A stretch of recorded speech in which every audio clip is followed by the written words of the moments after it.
एक बारिश वाले दिन एक नन्ही चींटी खुशी खुशी दाना उठाए जंगल की एक तंग राह से अपने घर जा रही थी। आसमान पर बादल छाए थे और हल्की बारिश की आवाज हर तरफ फैल रही थी। अचानक एक बड़ा सा चमकता कतरा पत्ते से टपका और उसके सामने गिरा, जैसे शीशे की दीवार हो और रास्ता रोक ले। चींटी रुकी, आसमान की तरफ देखा और आहिस्ता से बोली, रास्ता मुश्किल है मगर मैं कर सकती हूँ। वो आहिस्ता आहिस्ता छोटे कंकर हटाने लगी और नया रास्ता बनाने लगी। जल्द ही उसके दोस्त पहुंच गए। किसी ने टहनी लाई, किसी ने एक छोटा पत्ता ताकि रास्ता खुश्क कर सके। सबने मिलकर वो चमकता कतरा आहिस्ता आहिस्ता हटा दिया। बारिश थम गई और सूरज की सुनहरी रोशनी दरख्तों से छिन कर आई। थके मगर खुश, तब चींटियां अपने आरामदेह घर पहुंच गईं।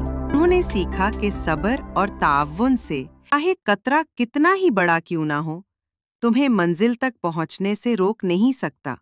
अगर आपको ये कहानी पसंद आई है तो लाइक करें, सब्सक्राइब करें ताकि आप हमारी अगली कहानियां भी देख सकें।